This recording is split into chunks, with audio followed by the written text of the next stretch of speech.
بولایت امیر المؤمنین اللہم ایاک نعبد و ایاک نستعین الصلاة والسلام بتحیت والاکرام علی اشرف الانبیاء والمرسلین و اولادہ الطیبین الطاہرین المعصومین ثم الصلاة والسلام علی الصدیقۃ المبارکہ الرازیۃ المرضیہ عالمۃ غیر معلمہ محافظۃ النبوہ و ناشرۃ الولایہ ام الکتاب ام القرآن ام الانوار ام العلوم ام الہدی ام الحسن ام الحسین ام المحسن ام ابیہا السیدہ فاطمہ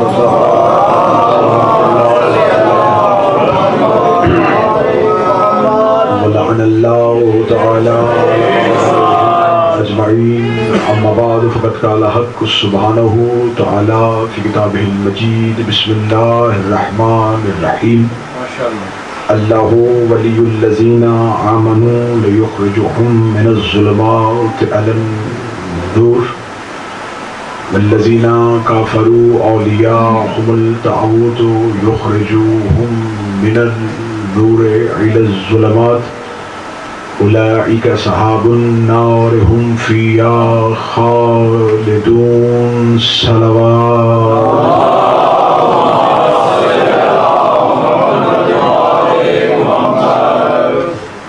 تھوڑا تھوڑا اگر آپ اپنی جگہ سے آگے تشریف لے آئیں تو جو پیچھے صاحبان کھڑے ہیں انہیں اذان کی صف میں بیٹھنے کی موقع مل جائے بابا علی بلند تر صلوات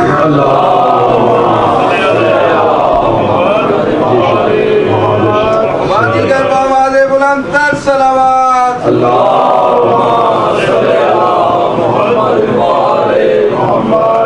دعائے مالکان عزت بارگاہ عزت میں آئے ہوئے ہر صاحب عزت کی عزت کو محفوظ فرمائے آقا زادی سے عبادت کا بہتر سے بہتر اجر عطا فرمائے ایک قدم چل کے آئے ہیں ایک ایک قدم کے صدقے بے انتہا اجر عطا فرمائے ہماری مجالس ہماری عزاداری کا مقصد خوشنودی سیدہ ہے میرا مالک ہمیں خوشنود سیدہ نصیب فرمائے شہزادیہ کونین دنیا کے کسی غم میں نہ رلائے ہمیں خاتمہ بالعقیدہ اور بالایمان نصیب فرمائے موت کی ہچکی ہو زبان پہ گردے علی ولی اللہ جاری فرمائے قبر کی پہلی رات ہو زیارت امیر نصیب فرمائے قیامت کی صبح ہو شفاعت شبیر نصیب فرمائے ایک مومنہ والدہ شاہ نواز علیل ہیں ہاسپٹل میں زیر علاج ہیں آج کے اس ذکر کا صدقہ امام حسین علیہ السلام کے آخری سجدے کا صدقہ مولا انہیں آج کی رات شفا عطا فرمائے اس کے علاوہ جتنے مومنین و مومنات آپ کے جاننے والے یا وہ مومنین جن کے نام ہم تک نہیں پہنچے وہ علیل ہیں میرا مالک انہیں صحت کلی عطا فرمائے میرا مالک ہر علی ولی اللہ پڑھنے والے کو ہر طرح کے شر خوف بیماری وبا سے ہمیشہ کے لیے محفوظ فرمائے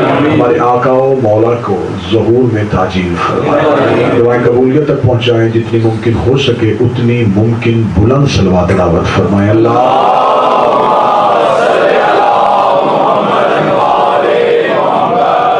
اجازت ہے عشرہ محرم الحرام 1443 ہجری کی پہلی مجلس آپ کی توجہات کی نظر ہو رہی ہے میں نے اللہ کے قرآن سے سورہ مبارکہ البقرہ سے ایک آیہ کریمہ تلاوت کی ہے جس میں خداوند متعال بتا رہا ہے کہ اللہ وہ ولی ہے جو مومنین کو ظلمت سے نور کی طرف لے کے آتا ہے اور اس کے مقابلے پہ طاغوت اور شیطان کے ایسے ولی ہیں جو نور سے ظلمت کی طرف لے کے جاتے ہیں خدا نے دو رستے انسانیت کو بتائے کہ ایک وہ رستہ ہے جو ظلمت سے نور کی طرف آتا ہے اور ایک رستہ وہ ہے جو نور سے ظلمت کی طرف آتا ہے ایک رستے کی سرپرستی اللہ کرتا ہے دوسرے کی سرپرستی شیطان کرتا ہے اللہ کے بھی ولی ہیں شیطان کے بھی ولی ہیں اللہ کے ولی ایک ڈیوٹی سر انجام دیتے ہیں کہ وہ ظلمتوں سے نکالتے ہیں، نور تک چھوڑ آتے ہیں، اور جو شیطان کے ولی ہیں وہ نور سے نکالتے ہیں اور ظلمتوں میں لے آتے ہیں۔ اگر آپ کہیں کہ اس کو اور آسان کرے تو میں بہت آسان کر دیتا ہوں، یہ صراط الذین انعمت علیہم ہے، یہ غیر المغضوب علیہم ہے۔ ایک وہ رستہ ہے جس کی آپ دعا نماز میں مانگتے ہیں، ان کا رستہ دکھا جن پہ تیرے انعام نازل ہو۔ یہ جو نعمتوں والے ہیں یہ اللہ کے ولی ہیں، اور جس کے لیے دعا کرتے ہیں میرے اللہ ان کا رستہ نہ دکھانا، وہ شیطان کے ولی ہیں۔ اس کا مطلب کہ خدا قرآن میں کہہ رہا ہے کہ پہلا جو اللہ سرپرستی کرتا ہے، اللہ جو ولی ہے، وہ یہ کام کرتا ہے کہ اللہ ظلمتوں سے نکالتا ہے، نور کی طرف لے کے آتا ہے۔ اس کا مطلب جو بھی اللہ کا ولی ہوگا وہ ظلمت سے نکالے گا، نور کی طرف لے کے آئے گا، اندھیرے سے نکالے گا، روشنی کی طرف لے کے آئے گا، تاریکی سے نکالے گا، روشنی کی طرف لے کے آئے گا۔ اس کا مطلب ہے جو اندھیرے سے نکالتا ہو اس کے لیے ضروری ہے کہ وہ خود اندھیرے میں نہ رہتا ہو۔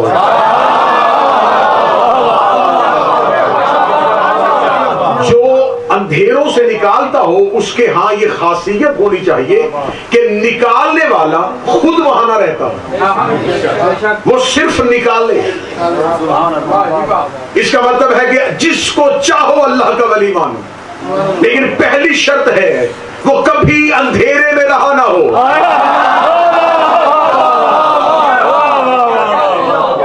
اس نے زندگی کا ایک لمحہ بھی اندھیرے میں نہ گزارا۔ اندھیرے سے مراد یہ نہیں ہے کہ چراغ کا بجھ جانا، اندھیرے سے مراد ہے، ظلمت سے مراد ہے جہالت۔ اس نے ایک لمحہ بھی جہالت میں نہ گزارا۔ اور زیادہ آسان کروں، اس نے کبھی اللہ کے سوا کسی کو سجدہ نہ کیا۔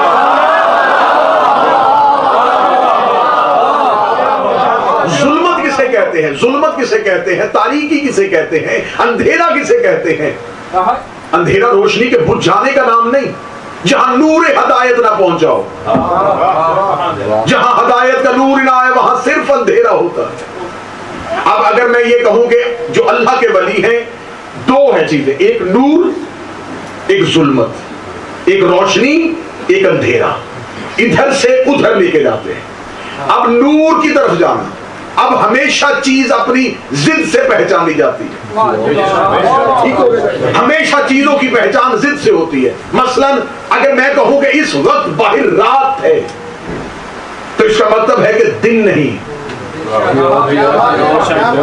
اگر میں کہوں کہ رات باہر رات ہے تو کوئی بندہ نہیں کہے گا کہ اچھا دن ہے کہ نہیں ہے، اسے پتا ہے کہ جب رات ہے تو دن نہیں ہے، جب سورج ہے تو چاند نہیں ہے، جب روشنی ہے تو اندھیرا نہیں ہے۔ اب اگر میں اندھیروں کو پہلے بتا دوں گا نا تو پھر کوئی اعتراض کر دے گا کہ دیکھیں جنہوں نے پہلی ہی مجلس میں تکلیف دینے والی بات کر دی، تو میں ظلمتوں کی طرف بعد میں جاتا ہوں، پہلے ہم آتے ہیں نور کی طرف۔ میں قرآن سے نور پڑھتا ہوں، پھر لندن والے اتنا انصاف مجھے کر دینا کہ مجھے بولنا نہ پڑے، میں قرآن سے نور پڑھوں گا، تم سمجھ لینا کہ جو ان کے مقابلے میں ہے، کیونکہ چیز ہمیشہ پہچانی جاتی ہے ضد سے۔ اجازت ہے جی نور سے؟ آئیے اللہ کے قرآن سے پوچھے میرے اللہ تو بتا یہ نور کیا ہے؟ آواز قد جاءکم من اللہ نور و کتاب مبین، تحقیق ہم نے تمہارے درمیان دو چیزیں بھیجی، تم میں سے اٹھائی نہیں، بھیجی۔ نور ادھر سے ادھر آتا ہے،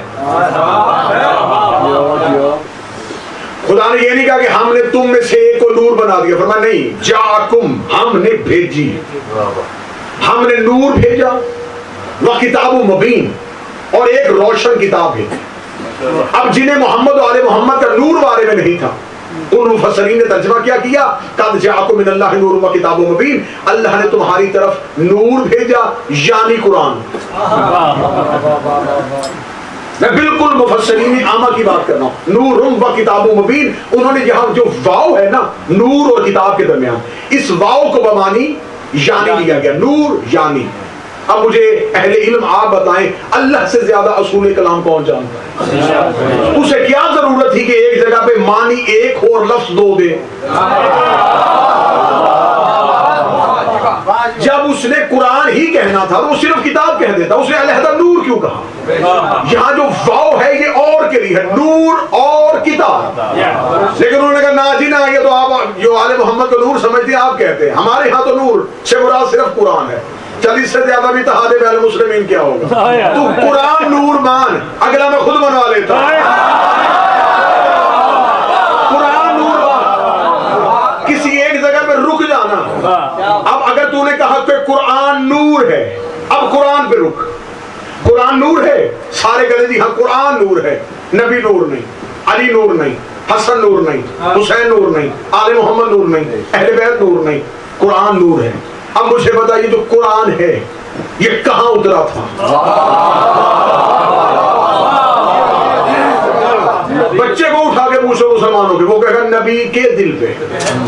نبی قرآن پڑھ کے نہیں سناتے تھے، نبی کے اندر تھا، قرآن نبی میں تھا، نبی سناتے تھے۔ اب اتنا محتاط میں جملہ دینے لگا ہوں اور میں دیکھوں گا کہ کون بندہ جا کے مجھے سن رہا ہے۔ قرآن نبی میں سے ہے اور مولوی کہتا قرآن نور ہے، اس کا مطلب مولوی یہ مان گیا جو نبی میں سے ہو وہ نور ہوتا ہے۔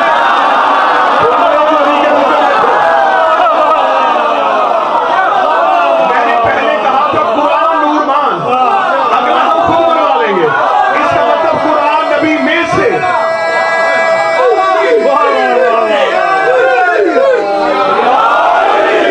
نبی میں سے، قرآن نبی میں سے، جو نبی میں سے ہو وہ نور ہوتا ہے، جو نبی میں سے ہو وہ نور ہوتا ہے۔ رائتی داد لینے کا میں حق نہیں رکھتا، حق بنتا ہو تو اتنا ہاتھ اٹھا دینا کہ مجھے یہ پتا چل جائے کہ بات تم تک پہنچ گئی ہے۔ اس کا مطلب جو نبی میں سے ہو وہ نور ہوتا ہے۔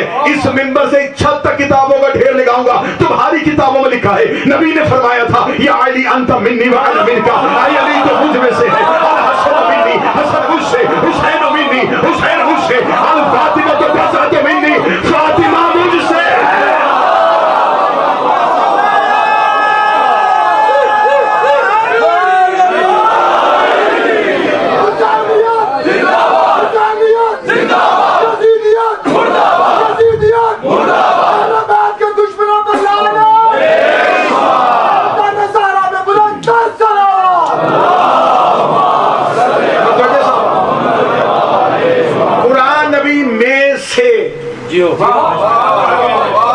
قرآن نور، علی نبی میں سے، حسین مجھ سے، فاطمہ مجھ سے، حسن مجھ سے، جو نبی میں سے ہو وہ نور ہوتا ہے۔ اچھا مجھے میرا مجمع بول کے بتایا کہ قرآن سے پہلے اللہ نے کتنی کتابیں اتاری؟ تین۔ پوری ذمہ داری کے ساتھ جو کہنے لگا، تینوں کتابیں کسی بھی نبی کے دل پہ نہیں اتری۔ جتنی توراۃ، انجیل، زبور، یہ ان نبیوں کے ہاتھوں پہ آئی، لوح کی صورت میں آتی تھی، عرش سے لوح آتی تھی، نبی لوح پڑھتا تھا، امت کو سنا دیتا تھا۔ کوئی کتاب کسی بھی نبی کے دل پہ نہیں آئی، ہاتھوں پہ آئی۔ اب جو اردو سمجھتے ہیں نا ان کے لیے اردو ادب کا بہترین جملہ بننے لگا، جو نبیوں کے ہاتھوں میں آئی تھی وہ امت کے ہاتھ لگ گئی۔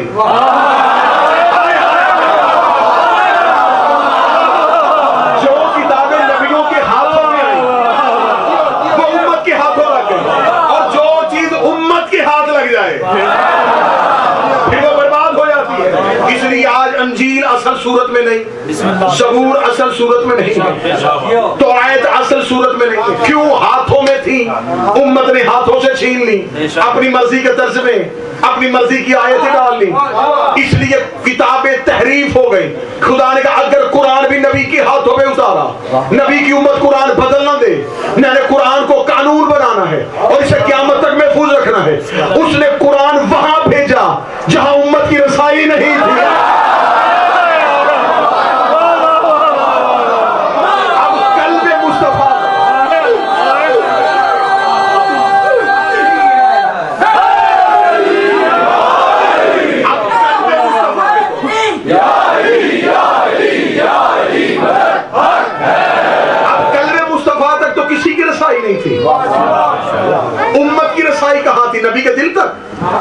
ہاں امت کی رسائی کہاں؟ امت کہاں بیٹھتی تھی؟ نبی کے قدموں میں. قرآن آیا نبی کے دل پہ. اور امت میں اور قرآن کے وارثوں میں اتنا ہی فرق ہے جتنا پاؤں اور دل میں ہے.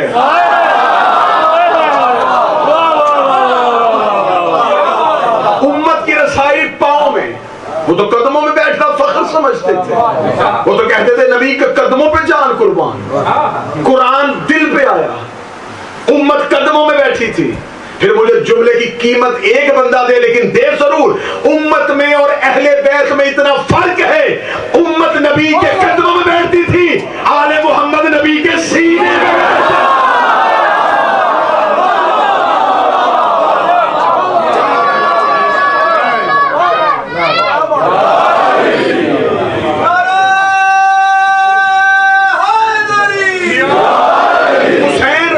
سینے میں بیٹھتے تھے, حسن رسول کے سینے میں بیٹھتے.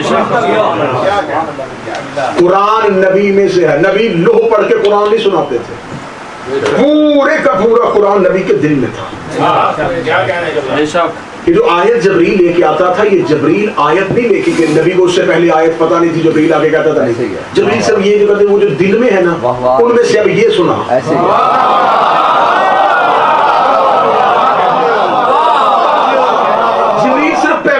آتا تھا. اگر جبریل آیت لے کے آتا تو اس کا مطلب آیت جبریل کے پاس پہلے آتی, نبی کے پاس بعد میں آتی.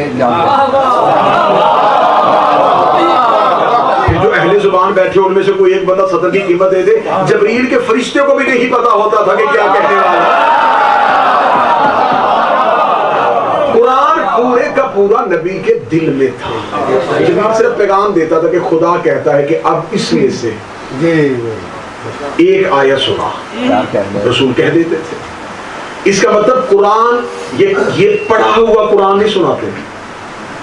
چل مجمع کو اور بیدار کرتا ہوں, روحوں کو تازگی دیتا ہوں, چہروں پہ یوں مودت کی مسکراہٹ میں ممبر سے دیکھوں گا ہر بندے کے چہرے پہ. کمبر نکلا ہے علی کے گھر سے, بازار سے ایک شخص نے دیکھا کمبر, جی کہاں سے آیا ہے؟ فرمایا بادشاہ کے گھر سے, مولا کے پاس بیٹھا تھا. اچھا جب تو آیا تو علی کیا کر رہے تھے؟ کمبر دے کے تھا, قرآن کھول کے بیٹھے تھے. میں نے پہلے کہا مودت کی مسکراہٹ آ جائے گی, تمہیں پتہ ہی چلے گا کہ کمبر کیسے تمہارے عقیدوں کو گرمانے لگا ہے. کمبر کا جب میں آیا تو میرا بادشاہ علی قرآن کھول کے بیٹھا تھا. اس بندے نے کہا علی کا نوکر ہے, علی کے پاس بیٹھتا ہے, اتنا بھی نہیں بتا سکتا. سیدھا کہتا کہ علی قرآن پڑھے تھے. کمبر دیکھتا علی کے سچے نوکر ہو کے جھوٹ کیسے بولوں, میں کیوں کہتا کہ علی قرآن پڑھے تھے. اس نے جب کھول کے بیٹھے تو پھر کیا کر رہے تھے؟ اس نے کہا مجھے نہیں پتا, علی قرآن پڑھ رہے تھے یا قرآن علی.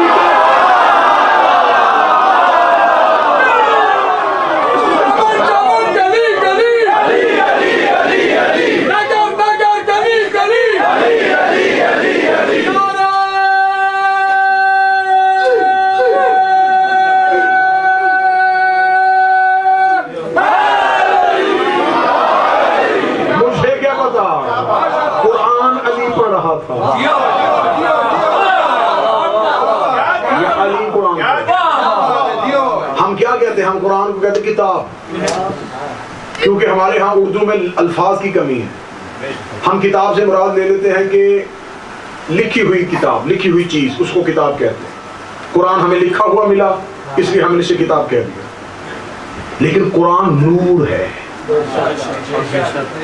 جو نبی کے قلب پہ اترا, اور اس لیے خدا قرآن میں کہتا ہے اس قرآن کے اندر ایک چھپی ہوئی کتاب ہے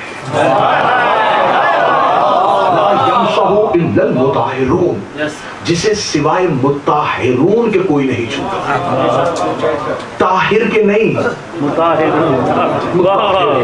اور ہے, مطہر اور ہے. جو پاک ہو اسے طاہر کہتے ہیں, جو پاک کرے اسے مطہر کہتے ہیں.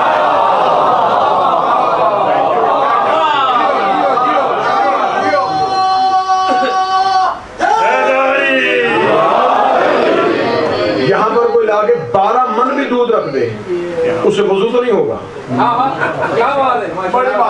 اسے پیا جا سکتا ہے, وہ طاہر ہے, پاک ہے. پاک کر نہیں سکتا. پانی کا ایک گلاس بھی ہو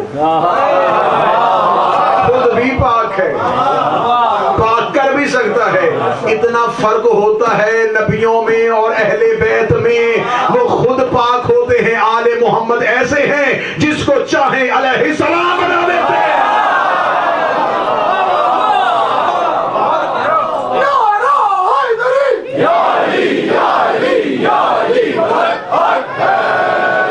ہم نے قرآن کو نبی کے دل پہ اتارا، نبی کے دل پہ اترا، کتاب نور و کتاب و مبین۔ یہاں میں لفظ کہوں گا کہ اکثر یہ جملہ آپ کو سننے کو ملتا ہے کہ ہمارے بھی کاندھوں پہ کرامن کاتبین بیٹھے، دو فرشتے بیٹھے۔ کاتبین کیوں کہتے ہیں؟ وہ لکھ رہے ہیں، ایک دائیں پہ ایک بائیں پہ، ایک نیکی ایک بدی۔ میرے مالک تو نے لکھنے والا کیوں بچھایا؟ فرمایا لکھنے والا اس لیے بچھایا کہ قیامت والے دن میں اگر میدان محشر میں اس بندے کو کھڑا کر کے پوچھوں کہ تو نے فلاں گناہ کیا، اگر یہ مکر گیا گواہ کہاں سے لاؤں گا؟ نیکی والا فرشتہ نیکیوں پہ گواہی دے گا، بدی والا فرشتہ گناہوں پہ گواہی دے گا۔ یہ سارے فرقے مانتے ہیں کہ دو فرشتے بیٹھے ہیں کاندھوں پہ جو لکھ رہے ہیں۔ یہ کوئی بھی نہیں کہتا کہ وہ دائیں بائیں بیٹھے ہیں، کاندھوں پہ بیٹھے، کاندھوں پہ بیٹھے ہیں، دکھاؤ۔ کہتے جی یہ نظر نہیں آتے لیکن ہیں۔ اس کا مطلب تیرے مذہب میں بھی کچھ ایسے ہیں جو نظر نہیں آتے۔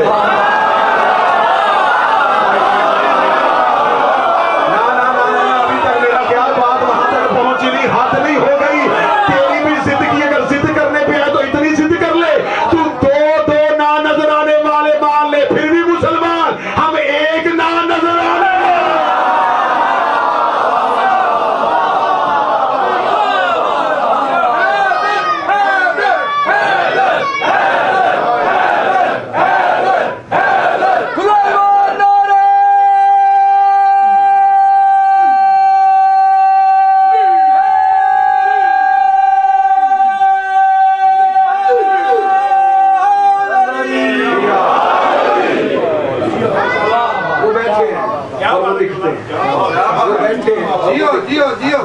وہ کیا کرتے ہیں جی؟ وہ لکھتے ہیں۔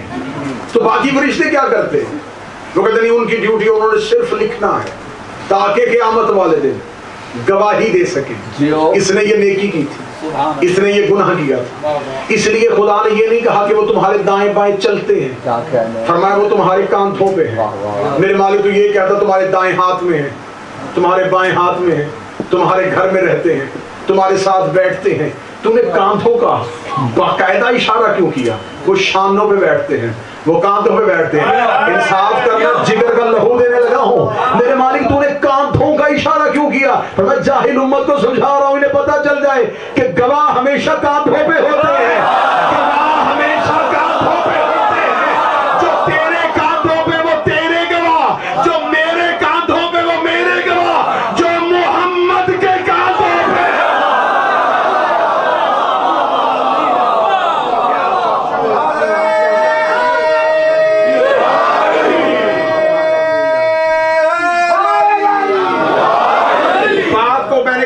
موڑا تھا امت قدموں میں بیٹھتی ہے، آل محمد کاندھوں پہ بیٹھتے ہیں۔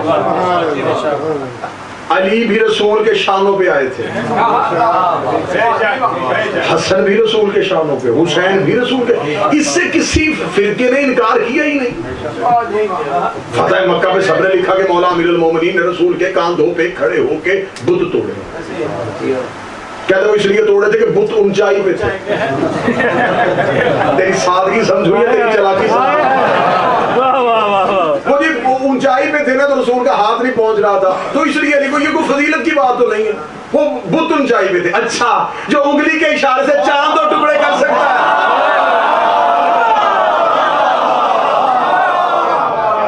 وہ بت نہیں توڑ سکتا۔ اس کا مطلب ہے کہ کسی چھوٹے قد والے نے یہ روایت لکھی، کسی مورخ کا قد چھوٹا ہے، کسی مورخ کی حیثیت چھوٹی ہے، کسی تاریخ نویس کا اپنا قد چھوٹا تھا۔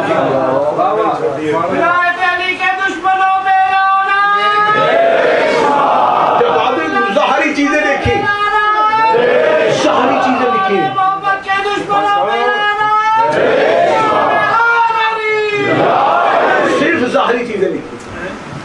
مولا امیر المومنین کا لکھا اولیاء مبارک تاریخ میں، مولا علی کا قد مبارک چھوٹا تھا۔ تیری کیا مجال ہے کہ تو اس کا قد ناپے جو توحید کا قد ہے؟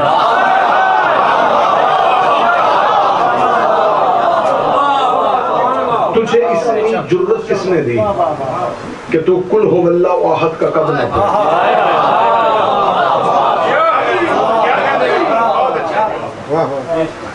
اچھا تو میں اسی فتح مکہ پہ تمہیں علی کا حقیقی قد دکھاؤں؟ تم نے اتنا تو کہہ دیا کہ قد چھوٹا تھا، لیکن تیرا شبلی نمانی تو یہ لکھ گیا کہ جب رسول نے علی کو شانوں پہ کھڑا کیا اور پوچھا علی کہاں پہنچا، فرمایا پاؤں مہر رسالت پہ ہیں، ہاتھ عرش توحید میں۔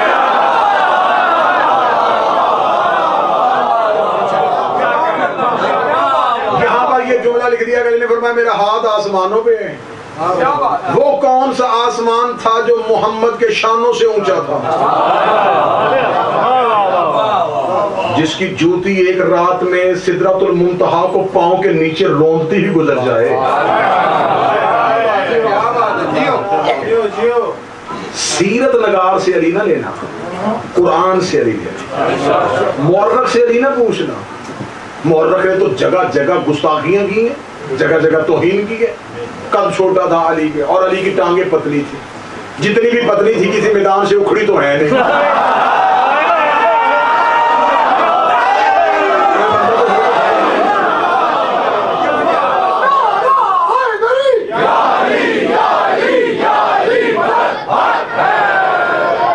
اور آپ کو یہ تاریخ نویس سے یہ بہت بڑی غلطی ہوئی ہے، میں اسے مخلصانہ مشورہ دینے لگا ہوں۔ ویسے تو میری باتیں بہت چبھتی ہیں، لیکن چلیں یہ بات بھی جتنی پہلے چبھی ہیں تو پھر ایک یہ بھی صحیح، جنگ ٹانگوں سے نہیں ہوتی، ہاتھوں سے ہوتی ہے، بھاگا ٹانگوں سے جاتا ہے۔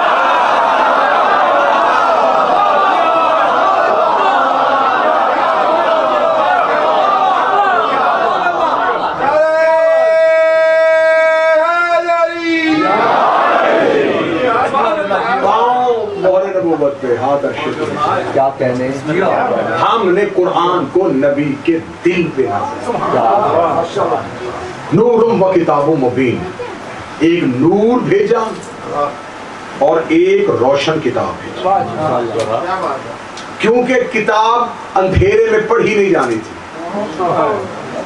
اس کے لیے ایک نور چاہیے۔ اب قیامت تک کے لیے قرآن محفوظ ہو گیا، کس وجہ سے؟ نور کی وجہ سے۔ جب تک قرآن سلامت ہے اس لیے کہ نور ساتھ باقی۔ آج قرآن میں کوئی تحریف نہیں کر سکتا، آج قرآن میں کوئی تبدیلی نہیں کر سکتا، آج قرآن کی آیتوں کو کوئی بدل نہیں سکتا۔ ترجمے بدل دو گے، تفسیریں بدل دو گے، قرآن کو نہیں بدل سکتے، اس لیے کہ وارث موجود ہے۔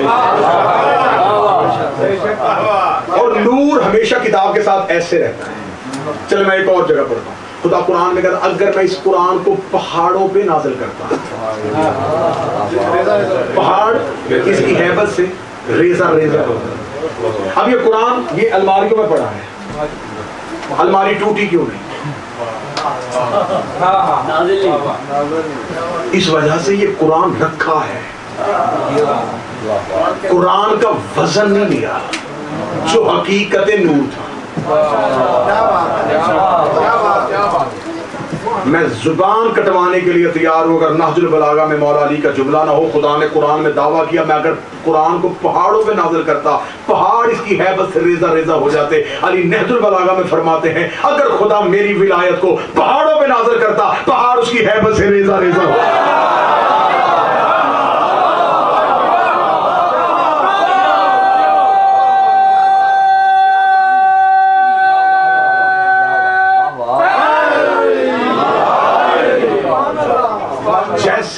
قرآن کو سنبھالنے کے لیے مصطفیٰ جیسا دل چاہیے، ولایت امیر المومنین کو سنبھالنے کے لیے وہ دل چاہیے جو متحمل ہو ولایت کا۔ اس لیے مولا امیر المومنین نے فرمایا، مذہب شیعہ کی معتبر کتابوں میں حدیث موجود ہے، مولا فرماتے ہیں آل محمد میں سے کئی آئمہ نے اس حدیث کو نقل کیا کہ سوائے ان مومن کے جن کی روحوں کو چن لیا ہے، اس کے علاوہ ہماری ولایت کا بوجھ کوئی اٹھا ہی نہیں سکتا۔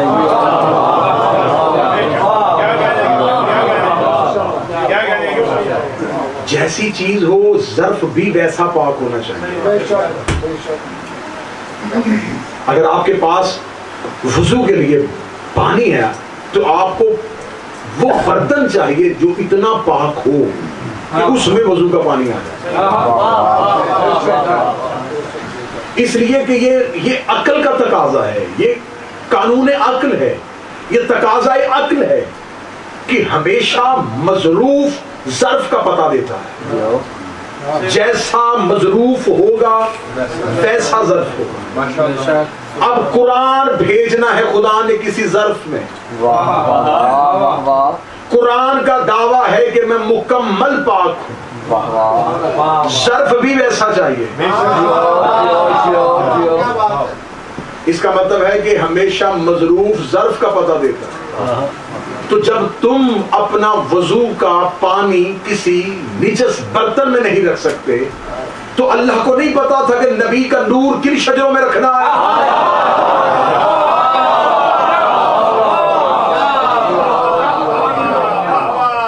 تم نے کہا کہ معاذ اللہ ثم معاذ اللہ، چچا مسلمان نہیں تھے، فلاں کلمہ نہیں پڑھا، تو یہ نبی کا نور کن ظرفوں میں رہا؟ اگر قرآن سے جا کے پوچھ تو خدا قسم کھا گیا تھا، یاسین والقرآن الحکیم انک لمن المرسلین، اور میرا سید و سردار مجھے حکمت والے قرآن کی قسم ہے تو مرسلین میں سے ہے۔ اس کا مطلب ہے نور سے مراد ہے محمد و آل محمد کا نور۔ اب اس آیت کو دوبارہ سمجھیے گا، میں اتنا آگے جا کے پھر واپس آنے لگا ہوں۔ خدا کہتا اللہ وہ ولی ہے جو لوگوں کو آل محمد کے دشمنوں سے نکال کے آل محمد کی طرف لے کے جائے۔ میں نے ثابت کیا رسول نور، علی نور، سیدہ نور، حسن نور، حسین نور، نور کی ضد ظلمت، نور کی ضد تاریکی، نور کی ضد اندھیرا۔ اچھا یہ بھی مجھے مسلمانوں کا فلسفہ سمجھ میں نہیں آتا کہ اگر ہم کہیں نا نبی نور ہے، وہ کہتے نہیں بشر ہے، بشر نور کی ضد ہی نہیں۔ تمہیں کس نے کہہ دیا ہے کہ بشر نور کی ضد ہے؟ مثلا میں کہوں گی جی باہر رات ہے، آپ کہ نہیں جی بھائی ٹریفک کا رش ہے، تو یہ ضد ہی نہیں بنتی۔ میں کیا کہہ رہا ہوں اور آپ ضد میں کیا کہہ رہے ہیں؟ ہم کہہ رہے ہیں کہ نبی نور ہے، جواب میں آگے سے کہہ رہے نہیں بشر ہے، بشر نور کی ضد ہی نہیں۔ اگر دشمنی کرنی تو کھل کے کر، نور کی ضد ہے ظلمت۔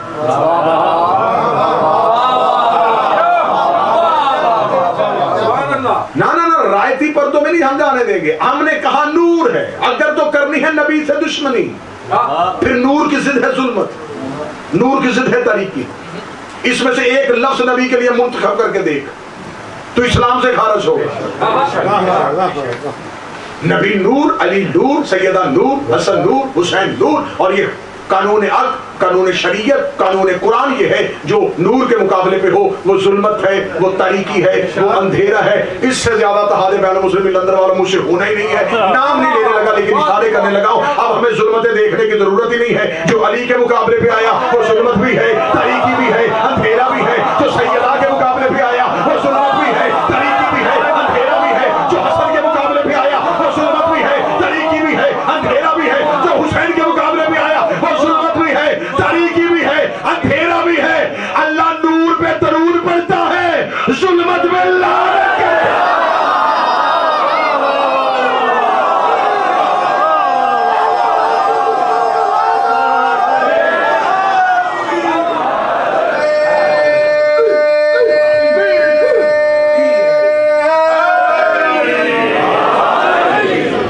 اب ہمیں یہ پوچھے کہ کون کس کے مقابلے پہ آیا؟ ہم نام ہی نہیں لے رہے، جو بھی آیا نور کے مقابلے پہ آیا۔ ہمیں پوچھنے کی ضرورت نہیں کہ کس کے مقابلے پہ، جو بھی ان کے مقابلے پہ آیا وہ ان کے مقابلے پہ نہیں آیا۔ وہ نور کے مقابلے پہ ہے، اور جو نور کے مقابلے پہ ہے وہ ظلمت ہے، وہ تاریکی ہے، وہ اندھیرا ہے۔ میرا مجمع محنت ضائع نہ کرے، میں نے ابتدا میں تقریر کے کہا تھا کہ ظلمت کہتے ہیں جہالت کو۔ رسول جب مکہ میں آئے تھے تو اس وقت مکہ میں ظلمت کا اندھیرا تھا، نہ ان تک اللہ آیا تھا، نہ ان تک رسول آیا تھا، نہ انہیں قرآن کا پتا تھا، نہ وہ وحی پہ یقین رکھتے تھے، نہ انہیں پتا تھا کوئی فرشتہ ہے، نہ انہیں ماں کی عزت کا پتا تھا، نہ انہیں بیٹی کے احترام کا پتا تھا، نہ انہیں بیوی کے رشتے کا تقدس کا پتا تھا۔ یہ جاہلیت میں رہتے تھے، یہ اندھیرے میں رہتے تھے۔ اب جو آل محمد کے مقابلے پہ آیا وہ اندھیرے میں چلا گیا۔ اس کا مطلب جس نے ان کے مقابلے پہ آنے کی کوشش کی وہ سمجھے نہ اس کے پاس اللہ آیا ہے،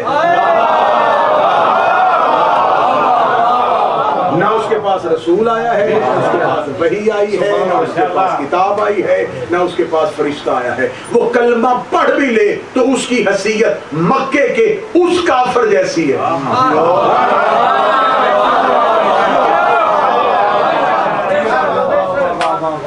کفار مکہ کے پاس کیا تھا؟ ظلمت۔ اور جس نے کلمہ پڑھنے کے بعد ان کے مقابلے پہ آیا، تو اب آیت کھلی نہیں ابھی تک کہ خدا کہتا اللہ انہیں مکہ کے ظلمتوں سے نکالتا ہے، مدینے کے نور کی طرف لے کے آتا ہے، اور پھر جب یہ آباد ہو جاتے ہیں پھر اسی نور کے مقابلے پہ آتے ہیں، شیطان انہیں پھر دوبارہ اسلام سے نکال کے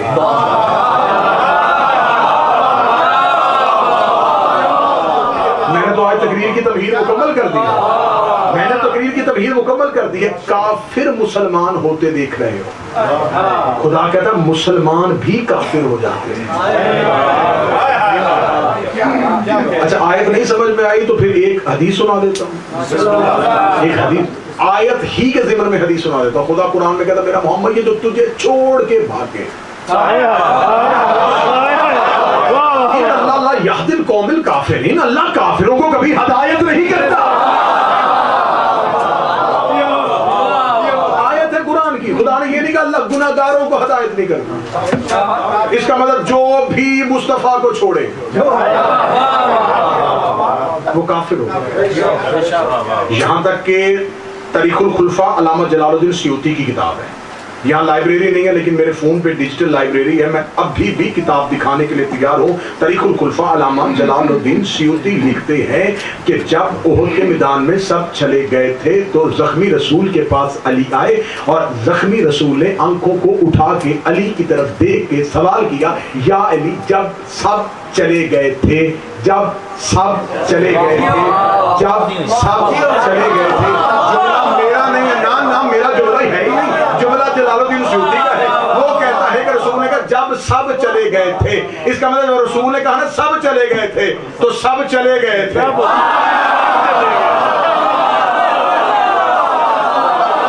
جلال الدین سیوطی کا جملہ ہے، جلال الدین سیوطی کہتا ہے جب سب چلے گئے تھے تو کیوں نہیں گیا؟ جملہ میں نے سب والا نہیں سنانا تھا، جملہ تاریخ الخلفاء سے علی کا نکالنے لگا ہوں۔ علی دیکھ کر رسول کا ماتھا چوم کر اکفرت بعد الایمان، میں ایمان کے بعد کافر ہو جاتا۔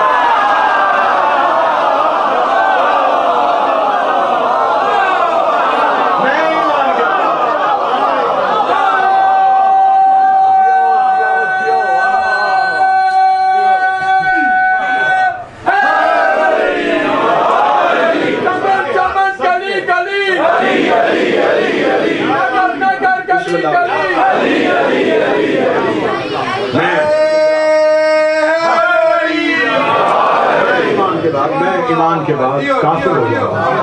علی نے جملہ کہہ کے بتا دیا کہ جو محمد کو چھوڑ کے گئے وہ مصطفیٰ کو نہیں چھوڑ کے گئے، وہ نور کو چھوڑ کے گئے۔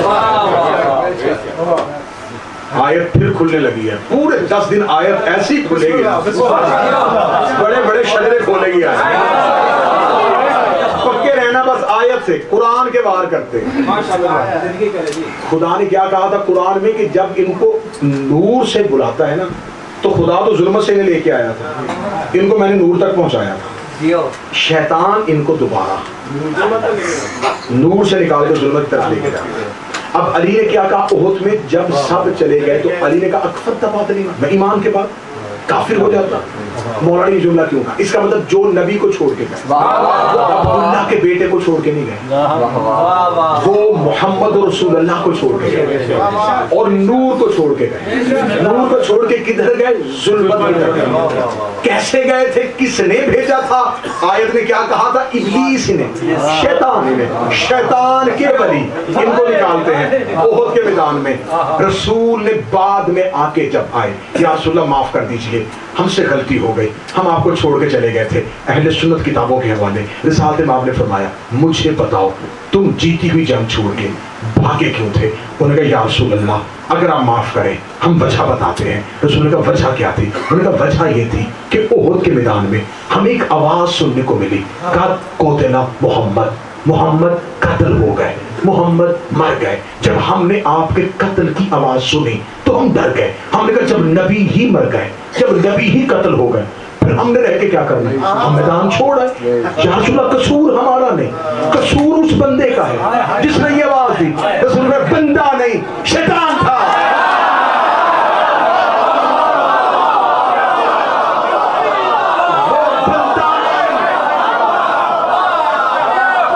وہ شیطان تھا جو تمہیں کہہ رہا تھا قد کو دینا محمد. اس نے تمہارے عقیدے دیکھ لیے تھے, وہ تمہیں ظلمت سے نکال کے جو میں نور کی طرف لے کے آیا تھا, اس نے دوبارہ نور سے نکال کے تمہیں ظلمت میں پھینک دیا. کہنے یا رسول اللہ ہمارا کیا قصور ہے؟ ہمیں کیا پتا کہ بندہ بول رہا ہے یا ابلیس بول رہا ہے. رسول نے کہا کہ یہی تمہارا عقیدہ ہے کہ تم نے اس لیے میدان احد کو چھوڑ دیا تھا کہ جب محمد ہی مارے گئے پھر ہم نے کیا رہنا ہے. پھر علی سے پوچھے ہیں اے علی آواز تو نے بھی سنی تھی؟ فرمایا ہاں میں نے بھی سنی تھی. فرمایا پھر تو کیوں نہیں گیا؟ فرمایا میں نے سمجھا جب محمد ہی رہنا گئے تو پھر میرے زندہ رہنے کا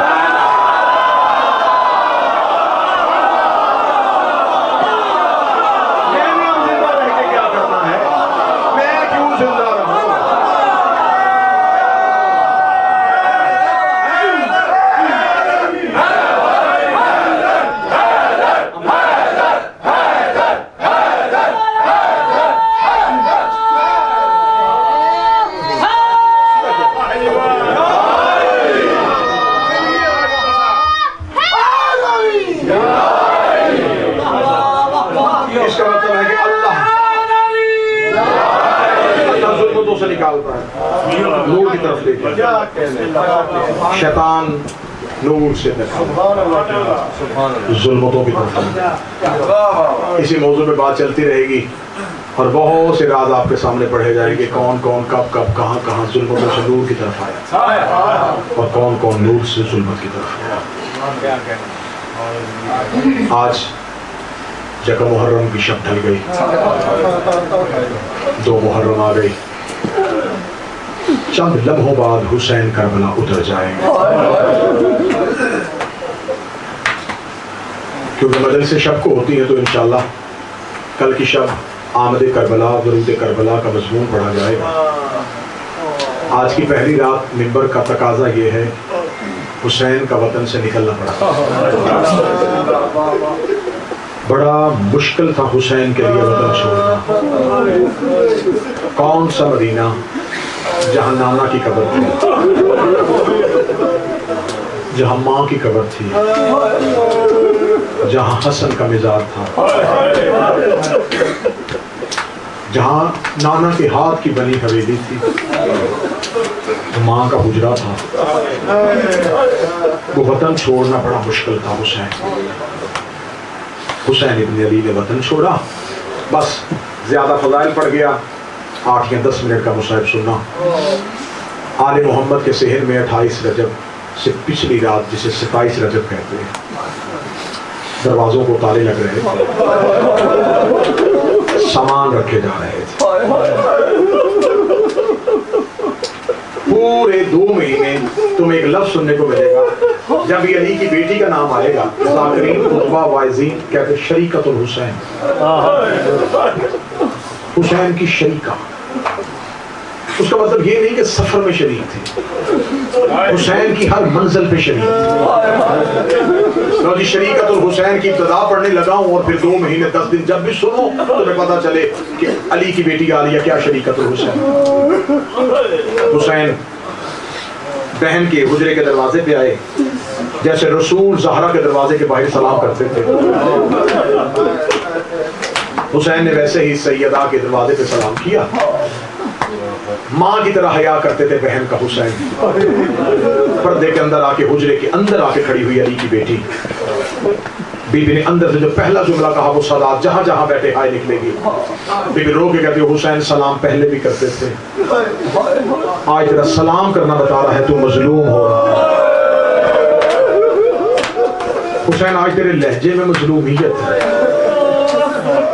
حسین کی آوازیں پہچان گئی علی کی بیٹی، میں غریب ہو گیا۔ فوراً حجرے کا پردہ اٹھایا، حسین کا ہاتھ پکڑ کے حجرے کے اندر لے کے آئی، بھائی کی داڑھی چوم کے کہتی ہے میرے ہوتے ہوئے خود کو غریب نہ کہہ،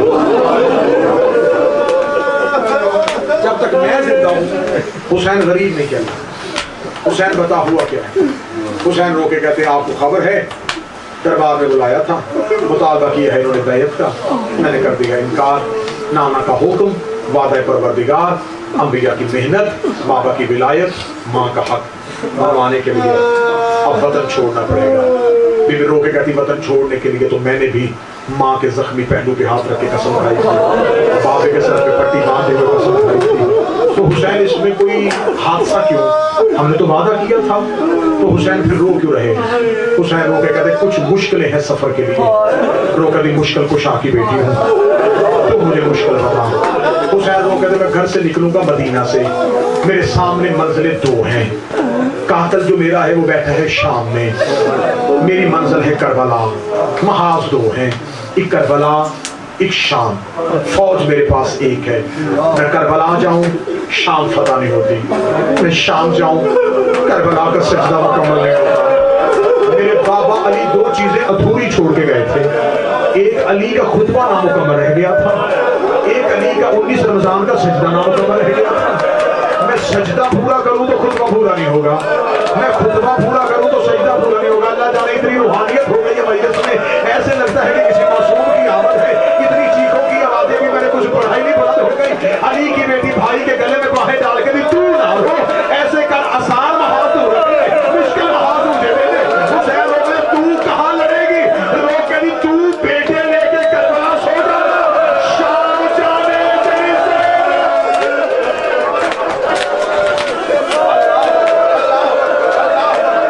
علی کی بیٹی معصوم کو قبول کرے، سیدہ تمہیں کبھی کسی کا محتاج نہ کرے، جو چیخے مار کے رو رہے ہیں نبی کی بیٹی تمہارے آنسو رو کہتے ایسے کر، سجدہ جانے تو جانے، خطبہ جانے میں جانوں، بابے کے لہجے میں دوں گی، بابے کی آواز میں دوں گی۔ حسین میں تیری بہن ہوں، میں وعدہ کرتی ہوں اتنا مکمل خطبہ دوں گی، قاتل کے گھر جا کے دوں گی، شام کی طرف دیوار نہ ہلا دوں، مجھے علی کی بیٹی رکھے۔ حسین شام بابا سے فتح نہیں ہوئی، بابا چاہتے تھے شام جائیں، کوفہ تک رکے، حسن چاہتے تھے شام جائیں، مجبوراً مدائن جانا پڑا۔ حسین تو نہ گھبرا، اگر شام بابا سے اور بھائی سے فتح نہیں ہوئی، میں زینب فتح کروں گی، ایسی فتح کروں گی، میں قاتل کے گھر جا کے قاتل کو ہرا کے آؤں۔ حسین کی آوازیں مرحبا علی کی بیٹی، ایسا ہی ہونا چاہیے علی کی بیٹی کو۔ بیوی دے کر دی حسین مشکل ختم، حسین رو کہتے نہیں زینب، پہلی مشکل حل کر دی، دوسری مشکل۔ حسین دوسری مشکل بتا، فرمایا فوج 1 محاذ 2، فوج کربلا رکھوں یا تیرے ساتھ شام بھیجو۔ رو کے حسین سے کہتی زمین پہ بیٹھ، حسین ریت میں بیٹھ گئے، سامنے بیٹھ کے کہتی میں جنت اور دوزخ تقسیم کرنے والے کی بیٹی ہوں، اگر تو مجھے اجازت دے تو میں فوج تقسیم کروں۔ اب مجھے نہیں پتا کون بندہ سینے پہ ہاتھ مارے گا، کون ہائے کہے گا، جب کہتے میں جنت اور دوزخ تقسیم کرنے کے والے کی بیٹی تجھے فوج تقسیم کر کے دوں۔ حسین رو کہتے عالیہ کیسے تقسیم کرے گی؟ رو کہتی ایسے کر عباس تو رکھ لے رقیہ مجھ سے لے لے،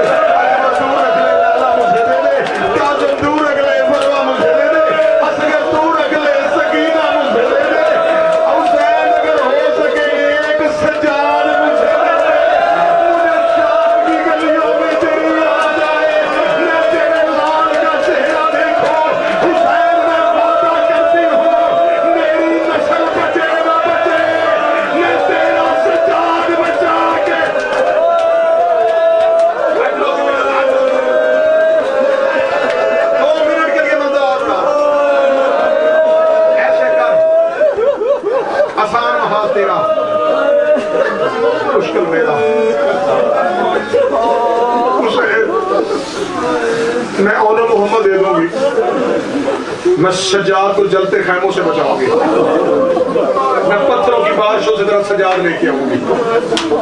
حسین قیامت تک دنیا کہے گی حسین کا بیٹا، حسین کا بیٹا، قیامت تک کوئی نہیں کہے گا میں زینب کا بیٹا۔ میں اپنی نسل قتل کرواؤں گی، میں تیری نسل بچاؤں گی۔ بھائی کی آنکھوں میں آنسو، آواز آئی مرحبا زینب۔ میں نے محاذ پوچھا تو نے قبول کیا، میں نے فوج بتائی تو نے تقسیم کر دی۔ علی کی بیٹی حسین کی ایک اور مصیبت، روحی کہتی مجھے بتا، میں تیری وہ مصیبت بھی پوری کروں۔ مجھے بادشاہ حسین کی عزت کے میں باوجود کہہ رہا ہوں میرے بس میں ہوتا میں یہ جملہ پڑھنے سے پہلے اپنی سانسیں ختم کر لیتا۔ حسین بے چین ہو کے زینب کے سامنے رو کے کہتے ہیں زینب عباس کو کون بتائے گا؟ مدینہ چھوڑ کے جانا ہے، زینب میں عباس کو نہیں بتا سکتا، زینب عباس بابے کے جلال کا وارث ہے۔ رو کے کہتی حسین حجرے میں بیٹھ میں ابھی بتاتی ہوں۔ رو کے کہتی اماں فضا غازی دروازے پہ لا، عباس عالیہ کے دروازے میں بسم اللہ بی بی۔ زینب رو کے کہتی عباس پہلی اور آخری بار کہہ رہی ہوں جو حسین کہتا جائے وہ کہتا۔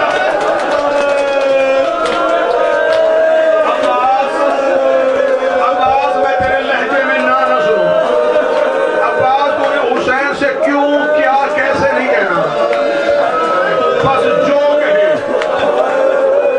وہ مان۔ سر جھکایا غازی نے، کتابیں کہتی یوں تھر تھر بدن کانپا کہ میں نے کون سی نافرمانی کی تھی۔ عالیہ نے مجھے یہ جملہ کیوں کہا؟ علی کی بیٹی رو کہتی اٹھیے حسین حکم کریں عباس کو، میں ضامن ہوں، میرا غازی جو کہیں گے کرے گا۔ ادھر مولا حسین نے عالیہ کے حجرے سے باہر قدم نکالا، عباس نے سر سے امامہ نکال کے حسین کے کہا میں نے انکار کر دیا تھا، تو نے بہن سے سفارش کیوں کروائی ہے؟ تو بطول کا بیٹا، میں تیری کنیز کا بیٹا۔ آخری جملہ آخری جس کے یہ محنت کی کیونکہ کل روان کی نہیں پڑھی جائے گی، کل ورود کربلا پڑھیں گے، آج روان کی چھوڑ دی میں نے اونٹوں کا اٹھنا نہیں پڑھا، میں نے علی کی بیٹی کا سوار ہونا نہیں پڑھا، میں نے سغرا کا بھی چھوڑا نہیں پڑھا، میں نے حسین کا ماں کی قبر کا فدا نہیں پڑھا، میں نے حسین کا نانے کی قبر سے اٹھنا نہیں پڑھا۔ اگر میں نے سارے مضمون چھوڑے تو اتنا میرا ساتھ دینا کہ میں علی کی بیٹی میں عباس کی چپ دکھا دوں۔ کون کہتا ہے کہ عباس کربلا جا کے قتل ہوا ہے؟ مر گیا تھا غازی 28 رجب کو، قتل ہو گیا تھا عباس 28 رجب کو۔ عباس جو حسین کہے، آواز ایک بسم اللہ، میرا مالک خوب رو کر ہجرت کے لیے تیار۔ عباس ہم اکیلے نہیں جائیں گے، عباس ہمیں لشکر ترتیب دینا ہے۔ عباس یہ کہتا مولا اس میں سفارش کی کیا بات، میں نے ایسے لائق شگرد تیار کیے، تو مدینے بیٹھا رہے، میں اپنے شگرد لے کے جہاں کہتا تو مجھے سارے بنی ہاشم ہی نہ دے، ایک میں اٹھوں گا، ایک محمد بن حنفیہ جائے گا، ایک عقیل کا بیٹا مسلم ہوگا، ایک تیرا علی اکبر ہوگا۔ مجھے شہر بتا شام سے پہلے علم نہ لگاؤں، مجھے عباس نہ کہ حسین نے کہا عباس کاغذ قلم اٹھا، جیسے علی کاتب بنتے تھے رسول لکھواتے تھے، عباس علی بن گئے، حسین مصطفیٰ بن گئے۔ حسین کرسی پہ بیٹھ گئے، عباس زمین پہ بیٹھ گئے۔ حسین نے کہا لکھ ہاشمیوں کی فہرست، عباس ایک نام لکھتا، حسین کوئی نام نہ لکھواتا۔ عباس کہتے مولا اسے نہیں لے کے جانا، فرمایا عباس چپ، جو لکھواؤں وہ لکھ۔ عباس نے ہاشمیوں کی فہرست مکمل کی۔ عباس کے چہرے پہ انتقام کی جلدی، عباس سمجھ رہا تھا ہم لڑنے جا رہے ہیں۔ عباس چاہتا تھا سفین کے بدلے، عباس چاہتا تھا جمل کے بدلے، عباس چاہتا تھا جلتے ہوئے دروازے کے بدلے، عباس چاہتا تھا حسن کے جنازے کے بدلے۔ عباس کہتا مولا مجھے ہو